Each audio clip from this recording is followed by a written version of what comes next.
কখনো কখনো আমরা দুয়ে দুয়ে চার মিলাতে চাই, আসলে দুয়ে দুয়ে চার হয় না, দুয়ে দুয়ে ছয় হয়। আর এমনভাবেই একজন মোটর সাইকেল রেখে চলে গিয়েছেন, আর পরক্ষণে একজন এসে সেটাকে টার্গেট করে একজনকে ফোন দিচ্ছেন। আসলে সেই লোক কোনো একটা কাজে ব্যস্ত সময়ে অন্য একটা দোকানে গিয়েছিলেন, আর সেই সময়টাতেই মূলত এই গাড়িটাকে টার্গেট করে গাড়িটা চুরি করে নিয়ে পালিয়েছেন। আসলে কয়েকজন মিলে একটা সামান্য ঘটনাকে অসামান্য করে দিতে পারে, তার বাস্তব প্রমাণ হচ্ছে এটা। আর গাড়িটার মূল্য প্রায় 4 লক্ষ টাকা।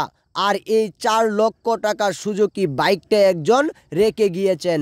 আসলে সে মনে ভুলে তার চাবিটা গাড়িতে লাগিয়ে চলে গিয়েছিলেন, আর সেই মুহূর্তটাতেই তার টার্গেট করেছেন গাড়িটাকে নিয়ে পালাবেন।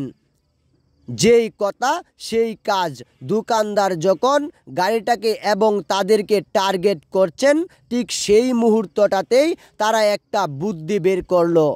আর সেই বুদ্ধিটা হচ্ছে একজনকে পাঠিয়ে দিয়েছেন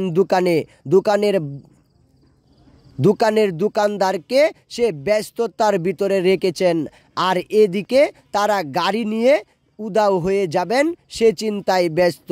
আসলে বিষয়টা হচ্ছে এমনভাবেই এখন আমাদের আশেপাশে অনেক গাড়ি চুরি হয়ে যায়, আর আমরা তার নাগালও পাই না। কিন্তু আমাদের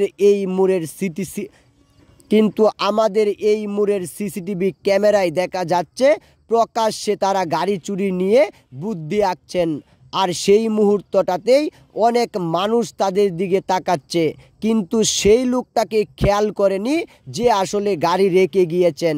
তারা আসলে এটা টার্গেট করেছেন যে গাড়িটা হয়তোবা তাদের, কিন্তু গাড়িটা তাদের না। আর এভাবে একটি লক্ষ টাকার বাইক চুরি হয়ে গেল, আর আমাদের বাইকটিকে সেফটি না দেওয়ার কারণেই এমন ঘটনা ঘটেছে। সে আগে ভেবেছিল গাড়িটা আসলে লক করা, কিন্তু না, গাড়িটা লক করা না, গাড়িতে চাবি রাখা, সেটা সে লক্ষ্য করেনি।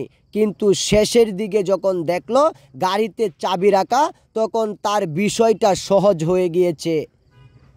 আর এমন ভুল যদি আপনি করেন, তাহলে হয়তোবা কিছুক্ষণের মধ্যে আপনার গাড়িটা অন্যের হয়ে যাবে।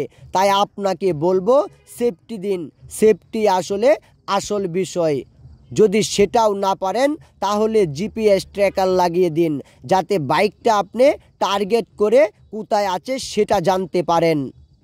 পরিস্থিতি হলো এখন বাইকের পিছনে অনেকেই লেগে গিয়েছে, কারণ একটা বাইক চুরি করতে পারলে প্রায় লক্ষ লক্ষ টাকা কয়েক মিনিটে ইনকাম করে ফেলা যায়, আর এই ইনকামটা মাত্র কয়েক মিনিটের।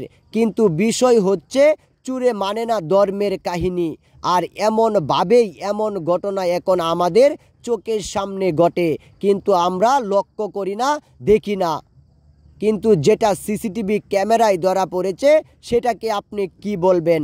এমনভাবে গাড়ি নেওয়ার দৃশ্য আশেপাশের মানুষ দেখলেও কেউ কোনো কিছু বলছে না, আর পরক্ষণে সে এসে গাড়িটাকে ধরেছেন যে তার গাড়ি নিয়ে চলে যাচ্ছে।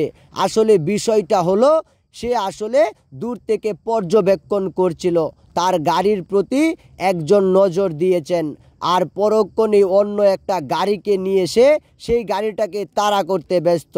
তাই সতর্কতা অবলম্বন করুন।